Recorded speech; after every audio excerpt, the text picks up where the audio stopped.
Бөтеннің мүлкіне қол сұғып оңай олжаға кенелгісі келген 35 жасар қала тұрғынына шығарылған үкім өз күшіне енді, яғни ол өмірінің 1,5 жылын қамауда өтсе. Осы және басқа да қылмыстық істер жөнінде сот орындарының баспасөз мәслихатында айтылды. Қылмыскер қаладағы Әл-Фараби көшесіндегі тұрғын үй иесінің жоқтығын пайдаланып, баспана есігін бұзып кіріп, 200 мың теңге көлеміндегі қаражатты алған. Ақшаны түрлі мақсаттарға жұмсап, із-түзсіз кетеді. Араға бірнеше ай салып, ол осы әрекетіне қайта басып, қала тұрғынының Nokia үлгідегі телефонын ұрлаған. Жүргізілген іздестіру шараларының нәтижесінде күдікті қала кафелерінің бірінде құрықталып, үстінен қылмыстық іс қозғалды. Сот сұғанақта бас бостандығын 1,5 жылға айырып, келтірілген залал мөлшерін өндіруді міндеттейді. Жалпы жыл басынан бері қалалық нөмірі 2-ші соттың судьялары қылмыстық істерге байланысты 38 үкім шығарды. 10 азаматқа бас бостандығынан айыру туралы жаза тағайындалды. Облыстық мамандандырылған ауданаралық экономикалық сот судьялары да 2800 азаматтық іске байланысты үкім шығарған.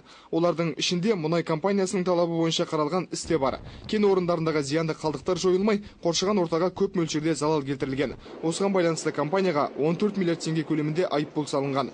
Кәсіпорын басшылығы салық органы талап еткен соманы төлеуден бас тартып, сотқа арызданған. Судьялар істің мән-жайын зерделеп, компания өтінішін қанағаттандырмады. Имичиға байланысты даулар орын алды.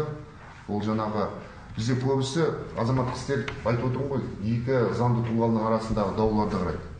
Немесе салық органдарының хабарламасына шағымдану фактілері. Мысалы, жақын арада бізде салық органының хабарламасына шағымданып имичиға байланысты шағымданды. Біз өзіміздің тарапымыздан, мен қателеспесем, қазір нақты мәліметі жоқ, 19 миллиард көлемінде біз ақшасын мемлекет бюджетіне өндірдік. Заң бұзушылығы орын алды деген фактімен. Бұл қазіргі таңда апелляциялық сатыда қаралды. Апелляциялық саты біздің қабылдаған соттың шешімі заңды деп күшінде қалдырды. Жиын барысында қалалық сот судьясы Нұрлан Төреш те жыл басынан бері атқарылған жұмыстарын баяндады. Фемида өкілдері соңғы 6 айда 2000-ға жуық азаматтық істі қарап, тиісті шешім шығарған. Олардың 24-і медиаторлар қатысуымен қысқартылды. Айта кетейік, аталмыш 3 инстанцияда да электронды қызмет көрсетіледі. Интернет арқылы талап арызын жолдаушылар көбейді дейді судьялар. Рауан Мыңбаев, Бөгенбай Байсилов, Серік Қаражігітов, Қазақстан Қызылорда телеарнасы.